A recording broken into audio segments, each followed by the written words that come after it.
Record చేసుకో.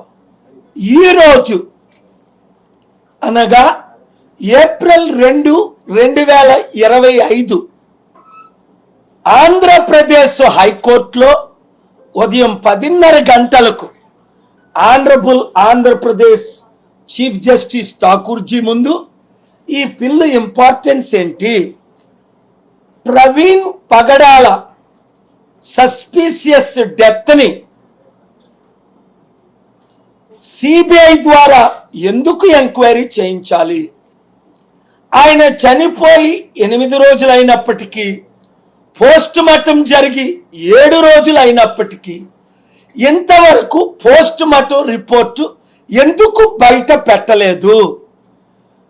హర్ష్ కుమార్ లాంటి వాళ్ళు చాలామంది, వందలు, మేబీ వేలు, వందలైతే మా దగ్గర రుజువులు ఉన్నాయి, మేము ఇక్కడే ఉన్నాం, ఇది యాక్సిడెంట్ కాదు అని అంటున్నా ఎంతవరకు వారి మధ్య ఎందుకు వారిని ఇన్వెస్టిగేట్ చేయలేదు.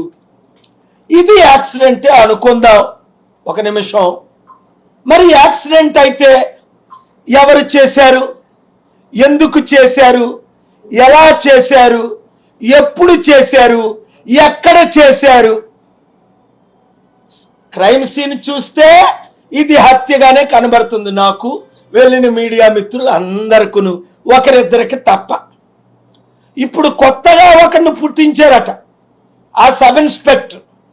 ఆయన అంటాడు ముందు ఒక మాట, తర్వాత ఆయన అన్నమాట ఇంకొకటి. ఆయన ఏమంటున్నాడు ఇప్పుడు, ప్రవీణేనండి. ఆయనకి ఎలా తెలిసి ఈయన ప్రవీణ్ అని? ఆ ఫోటోలు ఈయన మాట్లాడు ఎవరు తీశారు? మరి ఆయన తాగుంటే ఎందుకు ఆయనని డిటైన్ చేయలేదు, అరెస్ట్ చేయలేదు, ఫైన్ రాయలేదు?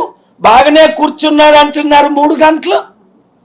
మీరు మంచినీళ్ళు ఇచ్చారని ఒకరు, ఇంకో మీడియాలో భోజనమే పెట్టారని ఇంకొకరు. ఏంటి ఈ కన్ఫ్యూజన్?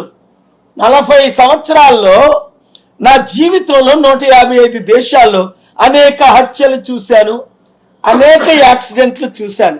ఎందుకంటే ఎక్కడ హత్య జరిగినా, ఎవరికి జరిగినా, మన భూపాల్ రెడ్డి కాళేశ్వరం ప్రాజెక్ట్ మీద ఏదో జరిగిందంటే వెంటనే నేను వెళ్ళిపోయాను.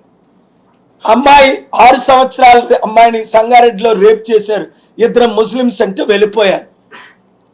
రోడ్డు మీద ఎక్కడ యాక్సిడెంట్ జరిగినా ముందు నేను పర్సనల్గా దిగిపోతా. 5,000 మంది ఉంటుండగా 500 వెహికల్లో నైజీరియా 2001లో నా కాన్వాయ్ని 500 కాన్వాయ్ని ఆపి, అక్కడ డీజీపీ ఎస్కాట్ని ఆపి, మన రిటైర్డ్ ఐజీ ఆల్ఫ్రెడ్ కూడా ఉన్నారు, డీజీపీ సాంగ్లియానా ఉన్నారు.